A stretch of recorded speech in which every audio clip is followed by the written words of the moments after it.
নতুন বাংলাদেশ। জুলাই এবং আগস্টের বিপ্লবের পর এটা তাওহীদের জন্মভূমি বাংলাদেশ, এটা তাওহীদের জন্য লালনভূমি এক বাংলাদেশ। এই জাহেলিয়াতের কবরের উপর নতুন বিশ্ব সভ্যতার কেতন ওড়াতে হবে ইনশাআল্লাহ। সেটা অবশ্যম্ভাবী, সেটা হবেই এবং অদূর ভবিষ্যতেই হবে।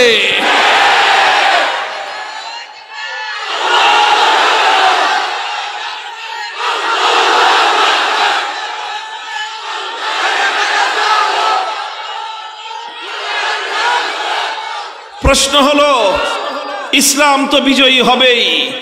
পৃথিবীর দিকে দিকে ইসলামের বিজয়ের পূর্বাভাস পরিলক্ষিত হচ্ছে।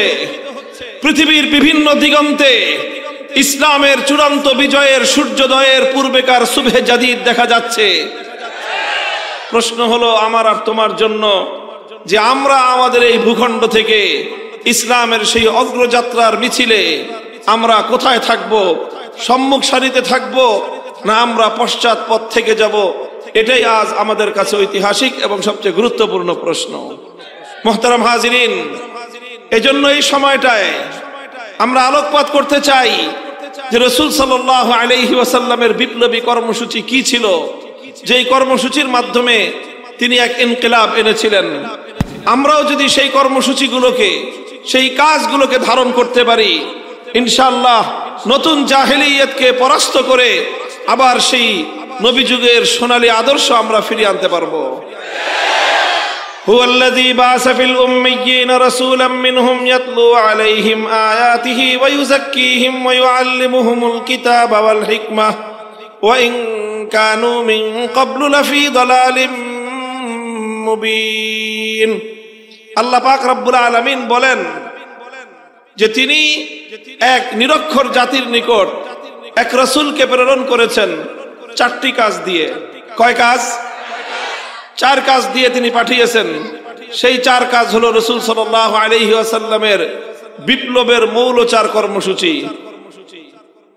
লক্ষণীয় বিষয় হলো এই চারটা কাজের কেন্দ্রবিন্দু একটা জায়গায়, আর সেই সেন্ট্রাল পয়েন্ট, সেই কেন্দ্রবিন্দুটা হলো কিতাবুল্লাহ তথা কোরআনে পাক।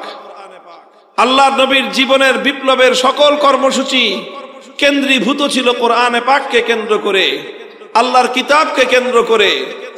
নবীজি কিতাবুল্লাহকে মধ্যখানে রেখে তিনি তার সকল কর্মসূচি পালন করেছেন এবং পৃথিবীকে এই অসাধারণ, অপূর্ব, অনন্য বিপ্লব তিনি উপহার দিয়েছিলেন।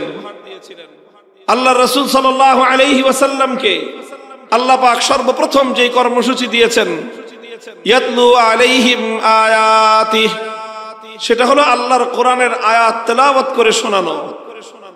মানুষকে তিনি কোরআনের তেলাওয়াত শোনাতেন। কোরআনের তেলাওয়াত শোনানো এটাই ছিল রাসূল সাল্লাল্লাহু আলাইহি ওয়াসাল্লামের সর্বপ্রথম এবং সবচেয়ে বুনিয়াদী কর্মসূচি। কোরআনের তেলাওয়াত এটা একটা মুস্তাকিল এবং পূর্ণাঙ্গ কর্মসূচি। খুব ভালো করে বুঝতে হবে, কোরআনের তেলাওয়াত এটা একটা পূর্ণাঙ্গ কর্মসূচি, এটা স্বয়ংসম্পন্ন কর্মসূচি, এটা অন্য আরেকটা কর্মসূচির উপর নির্ভরশীল নয়।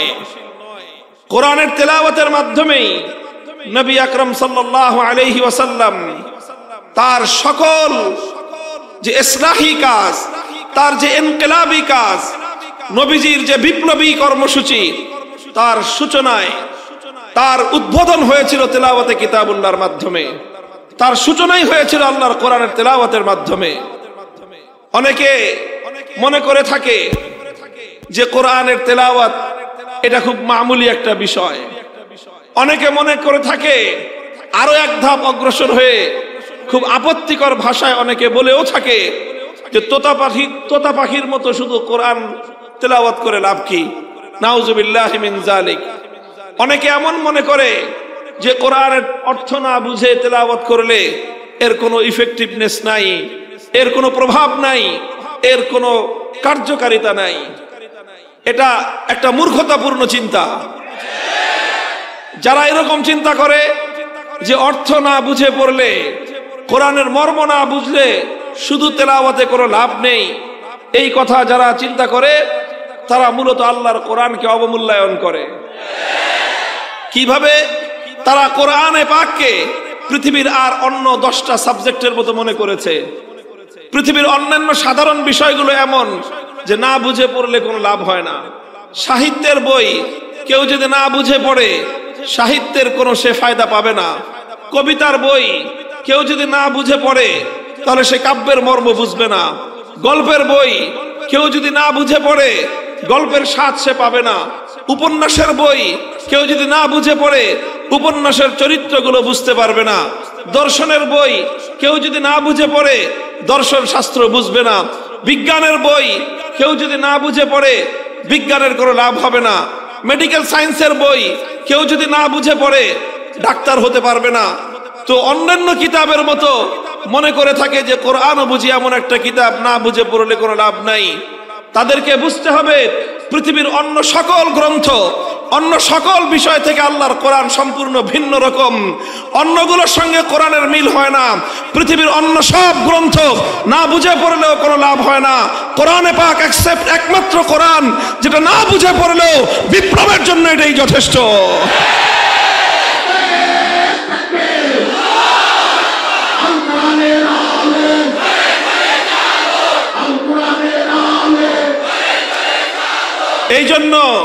এই জন্য আমরা ইতিহাস দেখে লক্ষ্য করলে বুঝতে পারবো, সিরাতুন নবী পর্যালোচনা করলে আমরা বুঝতে পারবো রাসূল আকরাম সাল্লাল্লাহু আলাইহি ওয়াসাল্লাম সেই জাহিলিয়াতের সেই বর্বরতার কুহেলিকা ভেদ করবার জন্য অন্ধকারের প্রাচীরে সর্বপ্রথম যে আঘাত এনেছিলেন, যে আঘাত অন্ধকারের প্রাচীর শুদ্ধ কাঁপিয়ে দিয়েছিল, সেটা ছিল তেলাওয়াতে কিতাবুল্লাহ।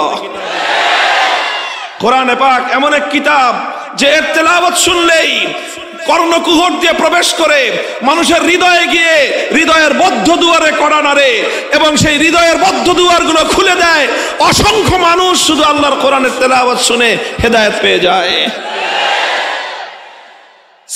সিরাতু আসহাবিন নবী সাল্লাল্লাহু আলাইহি ওয়াসাল্লামে ঘটনা পাওয়া যায়। হযরত আবু বকর রাদিয়াল্লাহু আনহু তিনি একবার মক্কা ছেড়ে চলে যাচ্ছেন, থাকবেন না আর মক্কায়। রাস্তার মধ্যে এক ব্যক্তির সঙ্গে দেখা, একজন নেতা, সরদার কেসেমের মানুষ, ইবনুদ দাগিনা তার নাম। জিজ্ঞাসা করলো, আবু বকর কোথায় যাও? বললেন, আমি মক্কায় থাকবো না। কেন থাকবেন না? মক্কার মানুষ আমাকে জুলুম নির্যাতন করেছে, উত্ত্যক্ত করে, বিরক্ত করে, আমি আর মক্কায় থাকবো না। ইবনুদ দাগিনা বলল যে না আবু বকর, তোমার মতো পরোপকারী মানুষ, মানুষের উপকার করাই যার ধর্ম, তোমার মতো এইরকম একজন সোনার মানুষ, মাটির মতো নরম মানুষ, তুমি যদি মক্কা ছেড়ে চলে যাও এটা মক্কার অধিবাসীদের জন্য চরম লজ্জা এবং বদনামের বিষয় হবে। তুমি চলো আমার সাথে, কেউ তোমাকে ডিস্টার্ব করবে না, অন্যায় অত্যাচার করবে না, আমি তোমার দায়িত্ব গ্রহণ করলাম। ইবনুদ দাগিনা আবু বকর রাদিয়াল্লাহু আনহুকে নিয়ে মক্কায় আসলেন।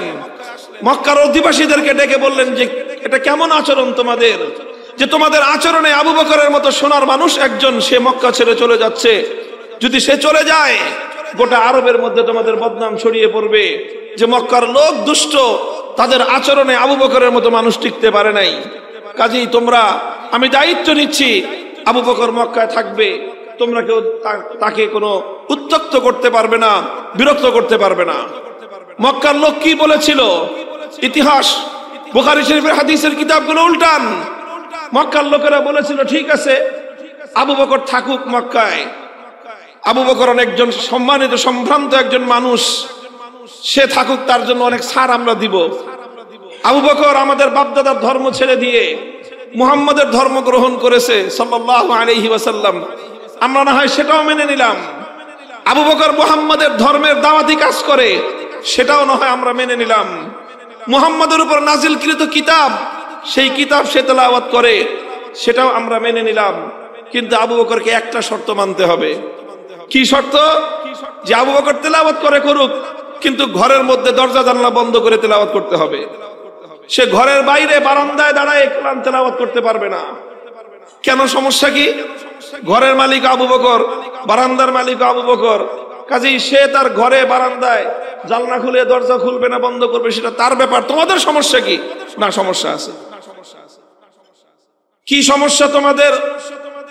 মক্কার মানুষেরা বলেছিল আবু বকর রাদিয়াল্লাহু আনহু যখন তার ঘরের উঠোনে দাঁড়িয়ে উন্মুক্ত জায়গায় আবেগ মাখা কণ্ঠে আল্লাহর কোরআনের তেলাওয়াত শুরু করে দেয়, তখন গোটা মক্কার মধ্যে এমন একটা পরিবেশ তৈরি হয়, চুম্বক যেমন লোহাগুলোকে আকর্ষণ করতে থাকে, মক্কার মানুষের ঘরগুলো থেকে ছোট ছোট বাচ্চারা পর্যন্ত আবু বকরের আবেগ মাখা কণ্ঠের তেলাওয়াতে মুগ্ধ আর পাগল হয়ে তারা আবু বকরের তেলাওয়াত শুনবার জন্য বাঁধ ভাঙ্গা জোয়ারের মতো ছুটতে আরম্ভ করে।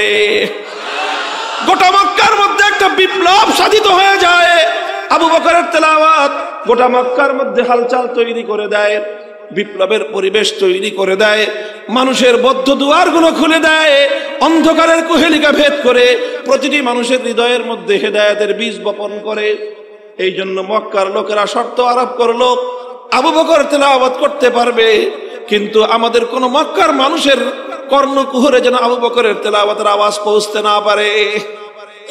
মুহতারাম হাজিরিন, প্রমাণ করে কথা যে আল্লাহর কোরআনের তেলাওয়াত এমন এক ইফেক্টিভ, এমন একটা পাওয়ারফুল কিতাবের তেলাওয়াত যে এই তেলাওয়াত পৃথিবীর যেখানেই হবে সেখানেই হেদায়েতের ফুল ফুটবে।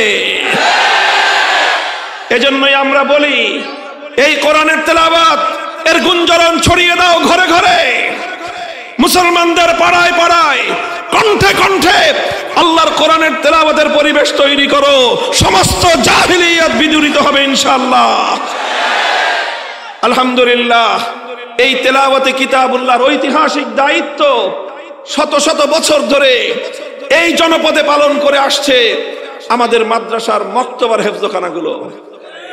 বলেন কথা ঠিক না বেঠিক? এই জাতির সন্তানদেরকে কোরআনে পাকের তেলাওয়াত শিক্ষা দেয় মক্তবার হেফজখানায়। হেফজখানার শিক্ষার মাধ্যমে মুসলমানদের সন্তানদের হৃদয়ের মধ্যে আল্লাহর কোরআন অঙ্কন করে দেয়া হয়, খোদাই করে দেয়া হয়। এই সন্তানরা যেখানেই যায় কোরআনের তেলাওয়াত সেখানে যায়। এরা ঘরে থাকলে কোরআনের তেলাওয়াত তার ঘরে হয়, এরা রাস্তায় থাকলে এদের কণ্ঠে আল্লাহর কোরআনের তেলাওয়াতে বাংলার পথ ঘাট বিমোহিত হয়। বাংলার গোটা বাংলাদেশ এই সকল হাফেজে কোরআনদের তেলাওয়াতের কণ্ঠের আওয়াজে গুঞ্জরিত হয়। কাজেই এই শিক্ষাকে আরো ব্যাপক করতে হবে। হাফিজ হুজুর রহমতুল্লাহ আলাইহি তখন বলতেন, ৬৮,০০০ বাংলাদেশের গ্রামে ৬৮,০০০ কোরআনের মক্তব কায়েম করতে চাই। এখন গ্রাম আরো অনেক বেড়েছে, জনপদ আরো অনেক বেড়েছে, প্রতিটি জনপদে আল্লাহর কোরআনের তেলাওয়াতের শিক্ষার জন্য মক্তব করতে হবে। সেই সঙ্গে আজ আমরা বাংলাদেশ, এই বাংলাদেশ আজ এক নতুন বাংলাদেশ। জুলাই এবং আগস্টের বিপ্লবের পর এটা তাওহীদের জন্মভূমি বাংলাদেশ, এটা তাওহীদের জন্য লালন ভূমি এক বাংলাদেশ। এই বাংলাদেশে এখন আমরা অত্যন্ত যৌক্তিক কারণে একটা কথা বলতে চাই, সেটা হলো আমার বাংলাদেশের রাষ্ট্রীয় খরচে, রাষ্ট্রীয় আয়োজনে, রাষ্ট্রীয় ব্যবস্থাপনায় যেই প্রাইমারি স্কুলগুলো চলছে, সেই প্রাইমারি স্কুলগুলো চলে জনগণের ট্যাক্সের পয়সায়। ভবন নির্মাণ হয় আমাদের ট্যাক্সের পয়সায়, শিক্ষকদের বেতন নির্ণয় হয় আমাদের ট্যাক্সের পয়সায়, সকল পাঠ্যপুস্তক ছাপানো হয় জনগণের ট্যাক্সের পয়সায়। এখানে পড়াশোনা করে আমাদের সন্তানেরা, ৯০% মুসলমানের সন্তানরা যে স্কুলগুলোতে পড়বে, ৯০% মুসলমানদের মাথার ঘাম পায়ে ফেলানো ট্যাক্সের পয়সায় যে স্কুল শিক্ষা চলবে, সেখানে ইংলিশের টিচার নিয়োগ হবে, অঙ্কের টিচার নিয়োগ হবে, বিজ্ঞানের টিচার নিয়োগ হবে, বাংলার টিচার নিয়োগ হবে, এমনকি সেখানে পিটি শেখানোর জন্য, পিটি করানোর জন্য পিটির শিক্ষক নিয়োগ হবে, আর সর্বশেষ সেখানে নাচ গান শেখাবার জন্য নৃত্যের শিক্ষক নিয়োগ হবে। এবার আমরা বাংলাদেশে কণ্ঠে আওয়াজ তুলতে চাই, লাখো কণ্ঠে, প্রতিটি প্রাইমারি স্কুলের জন্য বিশুদ্ধ কোরআনের তেলাওয়াত শিক্ষা দেওয়ার জন্য একজন করে নুরানি মুআল্লিমের শিক্ষক নিয়োগ দিতে হবে। এই আওয়াজ দেখেন, এটা শুধু আলেমদের জন্য না, কারণ আলেমদের সন্তানরা তো বেশিরভাগ মাদ্রাসায় পড়ে। কথা বলেন ঠিক না বেঠিক? আমাদের সন্তানরা আলহামদুলিল্লাহ মাদ্রাসায় পড়াশোনা করে, যা শিখার তাদেরকে আমরা মাদ্রাসাতেই শিখাইয়া দেই। এটার প্রয়োজন বাংলাদেশের আপামর জনগণের জন্য। বাংলাদেশের জাতীয় শিক্ষা ব্যবস্থা, মুসলমানদের রাষ্ট্রের জাতীয় শিক্ষা ব্যবস্থা আল্লাহর কোরআন কোরআনের বিশুদ্ধ তেলাওয়াত বিবর্জিত এই শিক্ষা মুসলমানদের শাহজালালের বাংলা চলতে পারে না। এই জন্য যারা শিক্ষাবিদ আছেন, স্কুল কলেজগুলোর শিক্ষা ব্যবস্থার সঙ্গে যারা জড়িত আছেন, শিক্ষক ভাইরা, শিক্ষিকা বোনেরা, যারা ব্যবস্থাপনার সঙ্গে ম্যানেজিং কমিটির সদস্যরা যারা রয়েছেন, এরপরে যারা প্রশাসনের সঙ্গে জড়িত আছেন, আপনারা এই বিষয়ে উদ্যোগ গ্রহণ করেন। এখন বলছি, উদ্যোগ গ্রহণ করেন। যদি এই বিষয়ে আপনারা যথাযথ পদক্ষেপ নিতে ব্যর্থ হন, সেদিনের জন্য অপেক্ষা করুন। গোটা শিক্ষা ব্যবস্থা আমরা নিজেদের হাতে তুলে নিয়ে আমাদের সন্তানদের শিক্ষার দায়িত্ব আমরাই গ্রহণ করব।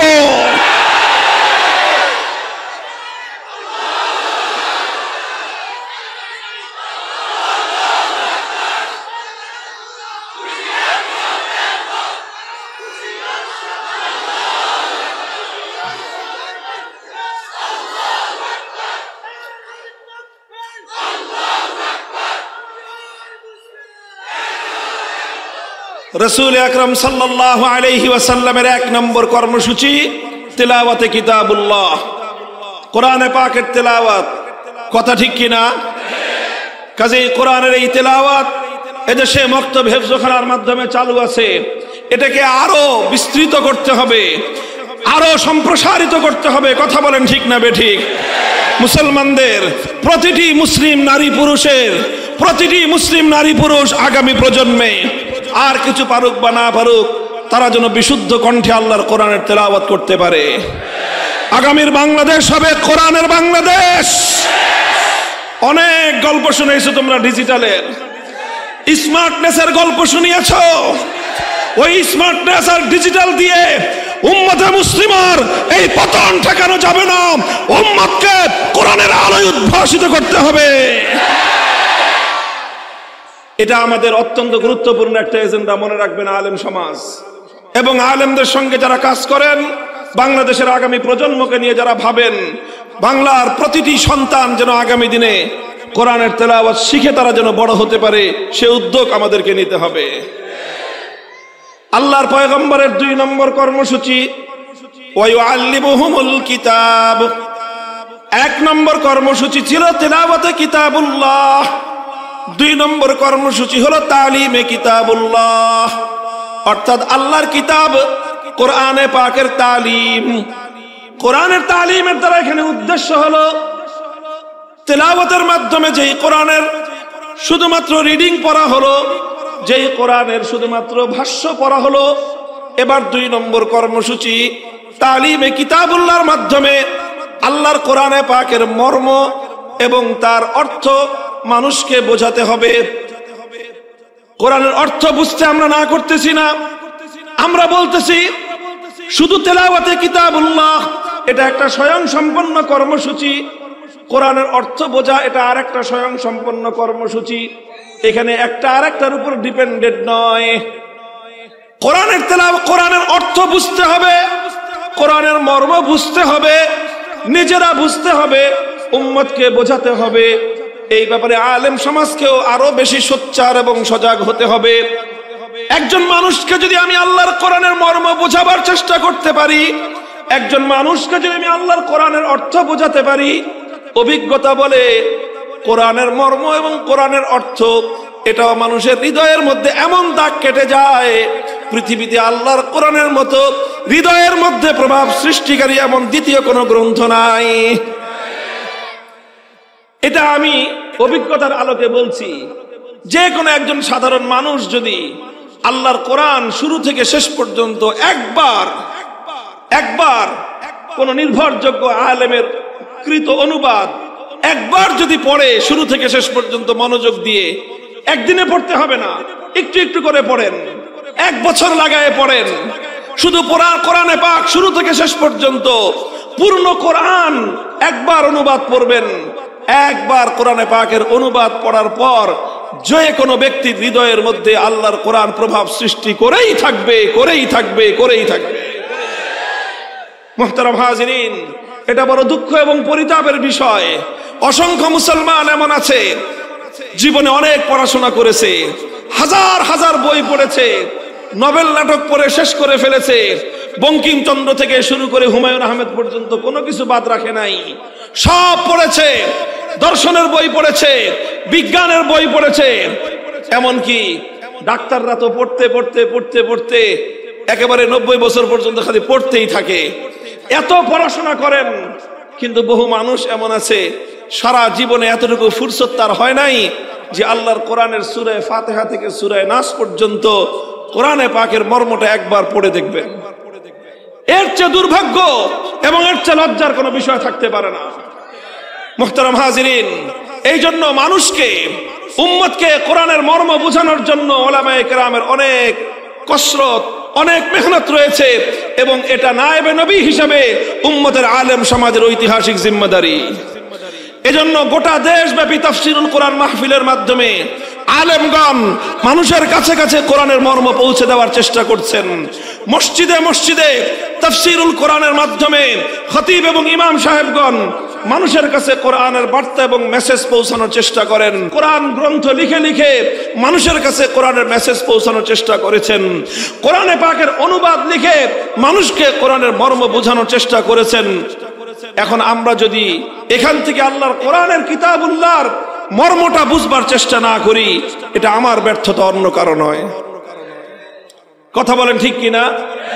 আমাদের মাদ্রাসাগুলো, বিশেষ করে কওমি মাদ্রাসাগুলো, এই যে শিক্ষা ব্যবস্থা, 10 বছরের শিক্ষা ব্যবস্থার মূল উদ্দেশ্যই হলো আমাদের শিক্ষার্থীদেরকে আমরা আল্লাহর কোরআনটাকে পূর্ণাঙ্গভাবে হৃদয়ঙ্গম করাবার চেষ্টা করি, পরিপূর্ণভাবে কোরআনের মর্ম তারা উদ্ধার যেন করতে পারে, তার যাবতীয় সব শিক্ষা তাদেরকে দেওয়া হয়। উদ্দেশ্য একটাই, একজন শিক্ষার্থী কওমি মাদ্রাসার 10 বছরের শিক্ষা সিলেবাসে পড়ার পর সে আল্লাহর কোরআনকে যথাযথভাবে উপলব্ধি করতে পারবে এবং জাতির কাছে আল্লাহর কোরআনের বার্তা, কোরআনের মেসেজগুলো আল্লাহর পক্ষ থেকে মানুষের কাছে পৌঁছে দিতে পারবে। কথা বলেন ঠিক না বেঠিক? এটা গেল তালিমে কিতাব, কোরআনের মর্ম বুঝা, কোরআনের ব্যাখ্যা বুঝা। এটা হলো আল্লাহর রাসূল সাল্লাল্লাহু আলাইহি ওয়াসাল্লামের দ্বিতীয় কর্মসূচি। আল্লাহর নবীর তৃতীয় কর্মসূচি ওয়া ইউআল্লিমুহুমুল কিতাব ওয়াল হিকমাহ, অর্থাৎ তালিমে হিকমাহ। তালিমে হিকমত, এটা হলো আমার নবীর আল্লাহ প্রদত্ত 3 নম্বর কর্মসূচি। এই কর্মসূচিটাও আল্লাহর কোরআনকে কেন্দ্র করে। তালিমে হিকমতের কি অর্থ? শাইখুল ইসলাম হাকিমুল ইসলাম কারি তাইয়্যিব রাহমাতুল্লাহি আলাইহি, মুফতি আজম মুফতি শফি রাহমাতুল্লাহি আলাইহি, তাদের আলোচনার মধ্যে বিষয়টি এসেছে যে তালিমে হিকমতের সবচেয়ে অগ্রগণ্য ব্যাখ্যা হলো যে কোরআনে পাক আল্লাহর পক্ষ থেকে নাজিল হওয়ার পর আল্লাহর নবীর প্রথম দায়িত্ব ছিল তেলাওয়াত করা, 2 নম্বর দায়িত্ব ছিল কোরআনের মর্ম বুঝানো মানুষকে, তালিমে কিতাব। 3 নম্বর দায়িত্ব হলো আল্লাহর নবীর শুধু ব্যাখ্যা করে মানুষকে বুঝায় দিলে চলবে না, শুধুমাত্র বলে দিলেই চলবে না। আল্লাহর নবীর 3 নম্বর দায়িত্ব হলো যেই কোরআনকে আপনি তেলাওয়াত করেছেন, যেই কোরআনকে আপনি ব্যাখ্যা করে উম্মতকে বুঝিয়েছেন, উম্মত শুধু কোরআনের ব্যাখ্যা শুনে পূর্ণ কোরআন বুঝতে পারবে না, বরং উম্মতকে আল্লাহর কোরআন প্র্যাকটিক্যাল করে করে বুঝিয়ে দিতে হবে। এই জন্য আমি বলি আল্লাহর কোরআন হলো একটা প্র্যাকটিক্যাল কিতাব। এটা শুধু থিওরিটিক্যাল কিতাব নয়, এটা শুধুমাত্র তাত্ত্বিক বিশ্লেষণের মাধ্যমে মানুষ কোরআনকে পরিপূর্ণ অনুধাবন করতে পারবে না। তাত্ত্বিক বিশ্লেষণের পর এটাকে বাস্তব উপস্থাপনের মাধ্যমে, প্র্যাকটিক্যাল ক্ষেত্রে বাস্তবায়নের মাধ্যমে উম্মতকে আল্লাহর কোরআনের এক একটা বিধান বুঝিয়ে দিতে হবে। এটার নামই হলো তালিমে হিকমত। অর্থাৎ যেই আয়াতের তেলাওয়াত করা হলো তেলাওয়াতে কিতাবুল্লাহর আন্ডারে, যেই আয়াতকে ব্যাখ্যা করে বুঝিয়ে দেওয়া হলো তালিমে কিতাবের আন্ডারে, এবার তালিমে হিকমতের আন্ডারে সেই আয়াতের প্র্যাকটিক্যাল নমুনা উম্মতকে দেখাতে হবে। এটাও আল্লাহর রাসূল সাল্লাল্লাহু আলাইহি ওয়াসাল্লামের ঐতিহাসিক জিম্মাদারি। যেমন ধরেন, লক্ষ্য করে বুঝেন, মাদ্রাসার ছাত্ররা আরো ভালো করে বুঝতে হবে কোরআনের এই আয়াতের তাফসীর। আল্লাহর নবীর উপর নাজিল হলো আকিমুস সালাহ, আকিমুস সালাহ, সালাত কায়েম করেন।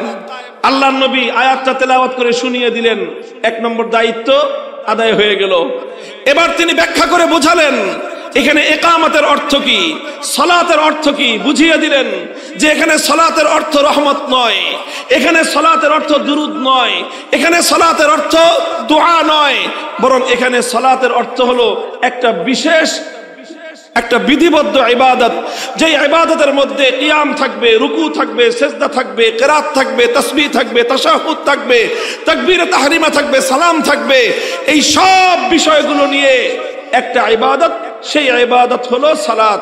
এটা আল্লাহর নবী মুখে মুখে ব্যাখ্যা করে বুঝিয়ে দিলেন, এটা হলো তালিমে কিতাব। কিন্তু এখানে আল্লাহর নবীর দায়িত্ব শেষ হলো না, এবার নবীকে তালিমে হিকমত করতে হবে। তালিমে হিকমতের অর্থ হলো এবার আল্লাহর নবীকে নামাজ প্র্যাকটিক্যালি উম্মতকে দেখিয়ে দিতে হবে। এজন্য আল্লাহর নবী নিজে নামাজ পড়লেন, মিম্বারের উপর দাঁড়িয়ে নামাজ পড়লেন, আর উম্মতকে নির্দেশ দিলেন, সাল্লু কামা রাআইতুমুনি উসাল্লি। আমার উম্মত শুধু আমার কাছ থেকে বর্ণনা শুনে নামাজ পড়বে না, আমাকে যেভাবে বলতে শুনেছো শুধু সেভাবে নামাজ পড়বে না। তোমরা নামাজ কিভাবে পড়বে? কামা রাআইতুমুনি উসাল্লি, আমাকে তোমরা যেভাবে নামাজ পড়তে দেখেছো, আমাকে দেখে দেখে তোমরা আল্লাহর কোরআনের ব্যাখ্যা শিখবে। মুহতারাম হাজিরিন, এভাবে নামাজের প্র্যাকটিক্যাল দেখিয়েছেন, এটাই হলো তালিমে হিকমত। হজ প্র্যাকটিক্যালি আল্লাহর নবী করে দেখিয়েছেন, এটাই হলো তালিমে হিকমত। আল্লাহর পয়গম্বর যাকাত ব্যবস্থা প্র্যাকটিক্যালি বাস্তবায়ন করে দেখিয়েছেন, এটাই হলো তালিমে হিকমত। জিহাদের ময়দানে আল্লাহর নবী সশরীরে উপস্থিত হয়ে জিহাদের প্রত্যেকটা বিধান উম্মতকে শিখিয়েছেন, এটাই হলো তালিমে হিকমত।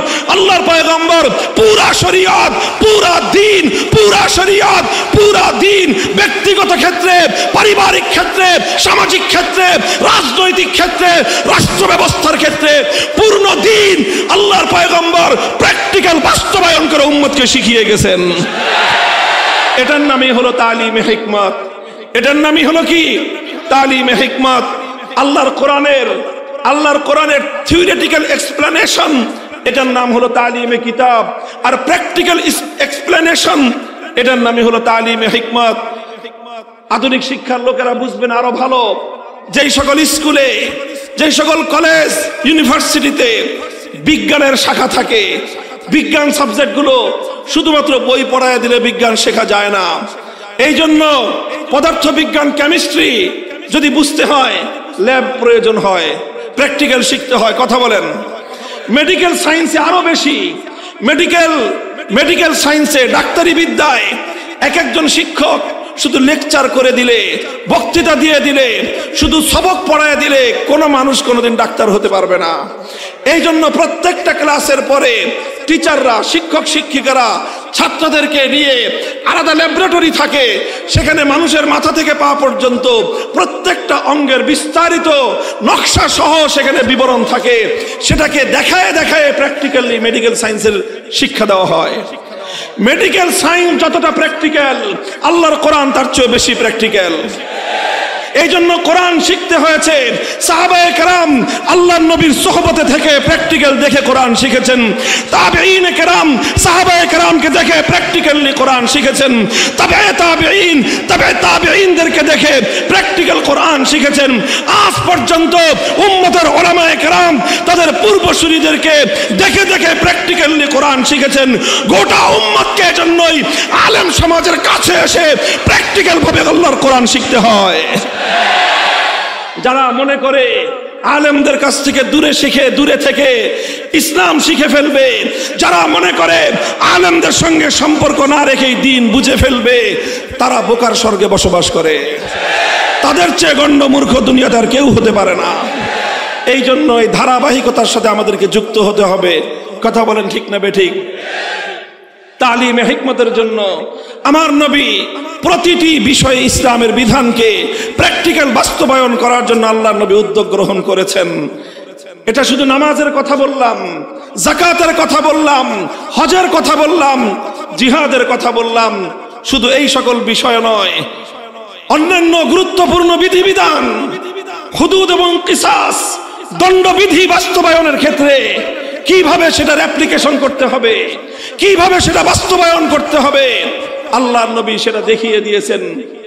বুখারী শরীফের হাদিস থেকে শুধু একটা উদ্ধৃতি দিয়ে আমি আপনাদের সম্মুখে, আল্লাহর নবী যেদিন মক্কা বিজয় করলেন, মক্কা বিজয়ের দিন পবিত্র মক্কা নগরীতে একটা অপরাধ সংগঠিত হলো। কি অপরাধ? চুরি হলো চুরি, এবং চোর ধরা পড়ে গেল যে চুরি করেছে। এবং চোর সাধারণ কোনো মানুষ না, একজন মহিলা মানুষ, এবং অত্যন্ত সম্ভ্রান্ত বংশের মহিলা মানুষ। নাম হলো তার ফাতেমা, বংশ হলো তার বনু মখজুম, এজন্য তাকে বলা হয় ফাতেমায়ে মখজুমিয়া। বনু মখজুম গোত্রের পরিচয় শুনলে আপনাদের হৃদয় কেঁপে উঠবে। বনু মখজুম হলো সেই গোত্র যেই গোত্রে আল্লাহর নবীর দাদি জন্ম নিয়েছিলেন, যেটা ছিল আল্লাহর নবীর বাপ চাচাদের মামুর গোষ্ঠী, অর্থাৎ আল্লাহর নবীর একেবারেই ঘনিষ্ঠ রক্তের সম্পর্কের বংশ হলো বনু মখজুম।